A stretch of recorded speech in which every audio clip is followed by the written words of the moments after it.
ನಿಮ್ಮ ಈ ಗ್ಯಾಂಗ್ ನೋಡೇ ಖುಷಿ ಆಗ್ತಿದೆ ಸರ್. ಇವ್ರ ಕಾರ್ಯಕ್ರಮಗಳೆಲ್ಲ ನೋಡ್ತಾ ಇರ್ತೀನಿ ನಾನು.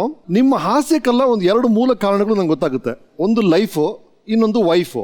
ಈ ಹೆಂಡತಿ ದಾಂಪತ್ಯದ ಬಗ್ಗೆ ಇಷ್ಟೊಂದು ಜೋಕುಗಳು, ಈ ತರ ಹಾಸ್ಯ ಕಾರಣ ಏನು? ಯಾಕೆ ಹುಟ್ಟುತ್ತೆ, ಹೇಗೆ ಹುಟ್ಟುತ್ತೆ? ಯಾರು ಭಗ್ನ ಪ್ರೇಮಿಗಳು ಇರ್ತಾರೋ ಅವರಿಗೆ ಕುಟುಂಬದ ಬಗ್ಗೆ ವಾತ್ಸಲ್ಯ ಜಾಸ್ತಿ ಆಗುತ್ತೆ ಸರ್. ರಿಚರ್ಡ್ ಲೂಯಿಸ್ ಅವರು ಅವ್ರ ಮನೇಲಿ ಒಂದು ಓಲ್ಡ್ ಸ್ಕೂಟರ್ ಇದೆ ಅಂತ. ಆ ಸ್ಕೂಟರ್ನ ಅವ್ರ ಮಕ್ಕಳು ಎಷ್ಟು ಹೇಳಿದ್ರು ಅವ್ರು ಮಾರಲ್ವಂತ.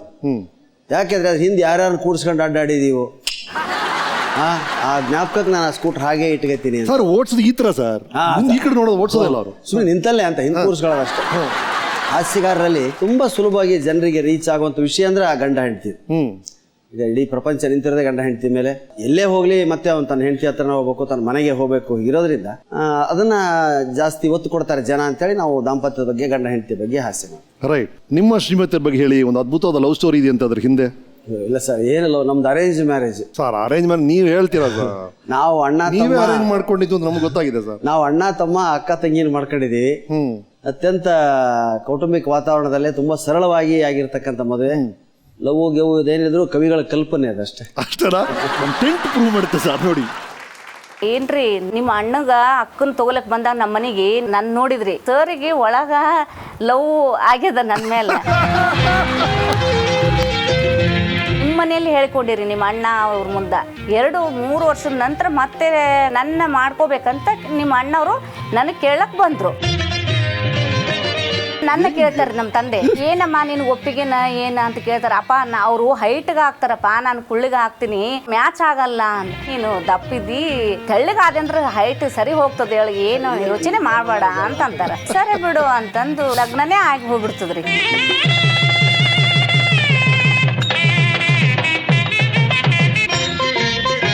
93ರಲ್ಲಿ ಮಗ ಹುಟ್ಟಿದ ನಂತರ ಚೆನ್ನಾಗಾಯ್ತು. ಸ್ವಲ್ಪ ಕಾರ್ಯಕ್ರಮಗಳು ನಡೀತಾ ಇದ್ವು ರೀ.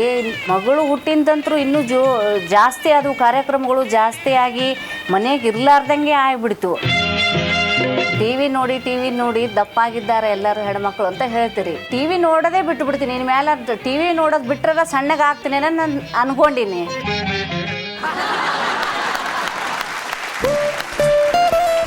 ಸ್ವಾಗತಿಸಿ ಶ್ರೀಮತಿ ಪ್ರಾಣೇಶ್ವರ್ ಬಂದಿದ್ದಾರೆ.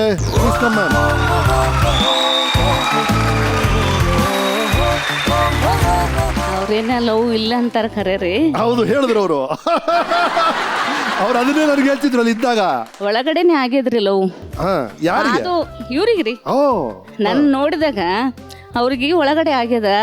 ಹೇಳ್ಕೆಲ್ಗೆ ಆಗಿಲ್ಲ, ಆದ್ರೂ ಅಣ್ಣ ತಾಯಿ ಅವ್ರ ತಂಗಿ ಎಲ್ಲರ ಮುಂದೆ ಹೇಳಿ, ನಮ್ಮ ತಾಯಿ ತಂದಿ ಅವ್ರ ಮುಂದೆಲ್ಲ ಹೇಳಿ ಒಪ್ಸಿ ಅರೇಂಜ್ ಮ್ಯಾರೇಜ್ ಆಗ್ಯದ. ನಂದು ಲವ್ ಆಗಿಲ್ಲ ಅಂತಂದು ಹೇಳಿದ್ರು. ಅವ್ರ ಮಾತನಲ್ಲೇ ನೀವು ಕೇಳಿದ್ರಿ ಏನಂತ? ಇಲ್ಲಪ್ಪ, ನಾನು ಅಪ್ಪನ ಮುಂದೆ ಒಲ್ಲೆಂದೆ, ಅವ್ರು ಭಾಳ ಎತ್ತರಿದ್ದಾರ, ತೆಳಗಿದ್ದಾರ, ನಾ ಗಿಡ್ಡಿದ್ದೀನಿ, ದಪ್ಪಿದ್ದೀನಿ, ನಾನಾ ಒಲ್ಲೆ ಅಂದ್ರಂತ ಅವ್ರು ಹೇಳ್ಯಾರ. ಅದು ಕೇಳಿದ್ರಲ್ಲ ಆಗಲೇ. ಗ್ರೀನ್ ರೈಸ್ ಮಾಡುವ ವಿಧಾನ: ಮಿಕ್ಸಿ ಜಾರ್ಗೆ ಕೊತ್ತಂಬರಿ ಸೊಪ್ಪು, ಹಸಿ ಮೆಣಸಿನಕಾಯಿ, ಬೆಳ್ಳುಳ್ಳಿ, ಶುಂಠಿ, ಪಲಾವ್ ಎಲೆ, ಕಾಳುಮೆಣಸು, ಜೀರಿಗೆ, ಲವಂಗ, ಚಕ್ಕೆ, ಅನಾನಸು, ನೀರು ಹಾಕಿ ರುಬ್ಬಿಕೊಳ್ಳಿ. ಒಂದು ಪ್ಯಾನ್ಗೆ ಎಣ್ಣೆ ಹಾಕಿ ಅದು ಕಾದ ಮೇಲೆ ಜೀರಿಗೆ, ಈರುಳ್ಳಿ, ಕರಿಬೇವು ಹಾಕಿ ಹುರಿದು ರುಬ್ಬಿದ ಮಸಾಲ, ಉಪ್ಪು, ಅನ್ನ ಹಾಕಿ ಮಿಕ್ಸ್ ಮಾಡಿ. ಒಂದು ಚಿಕ್ಕ ಪ್ಯಾನ್ಗೆ ತುಪ್ಪ, ದ್ರಾಕ್ಷಿ, ಗೋಡಂಬಿ ಹಾಕಿ ಹುರಿದು ಕಲಸಿದರೆ ಗ್ರೀನ್ ರೈಸ್ ಸವಿಯಲು ಸಿದ್ಧ. ಅವಳು ಕೇಳೋ ಹಾಗಿದ್ದಿದ್ರೆ ಎಲ್ಲ ಯಾವತ್ತೋ ಸರಿ ಹೋಗ್ತಾ ಇತ್ತು.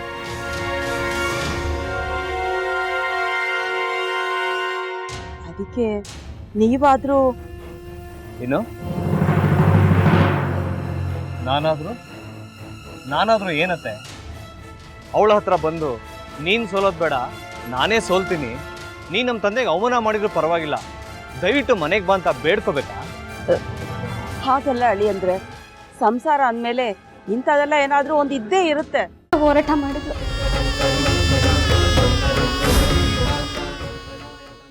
ಮಧುವಂತೆ ಅಕ್ಕನ ನ್ಯಾಯ ಸಿಗುವವರೆಗೂ ನನ್ನ ಮದ್ವೆನೆ ಮಾಡ್ಕೊಳ್ಳಲ್ಲ ಅಂತ ಪಣ ತೊಟ್ಟು ಕೂತಿದ್ಲು. ನಿನ್ನ ಪ್ರಾಣನ ಇಟ್ಕೊಂಡಿದ್ಲು ಕಣ ಅಕ್ಕ.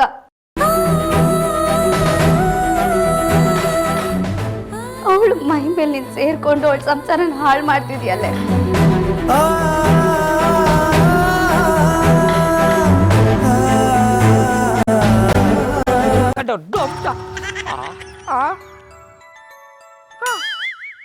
ಇದ್ಯಾವುದಪ್ಪ ಹೊಸ ನಂಬರಿಂದ ಫೋನ್ ಬರ್ತಾದೆ? ಆ ಫೋಟೋ ತಗೊಂಡವೇನಾದ್ರು ಬೇರೆ ನಂಬರಿಂದ ಮಾಡಿರ್ಬೋದಾ? ತೊಂದರೆ ಇಲ್ಲ, ಎತ್ತು ಬಿಡು. ಹಲೋ, ಏಯ್ ಪಟ್ಟಾಪಟ್ಟಿ ಚಡ್ಡಿ ಬನಿಯನ್ ಏನೋ ಮಾಡ್ತಾ ಇದ್ಯಾ? ಶಿವನೇ ಶಂಭುಲಿಂಗ, ನಿನ್ನ ಜೊತೆಗೆ ಮಾತಾಡ್ದವನೆಲ್ಲಪ್ಪ.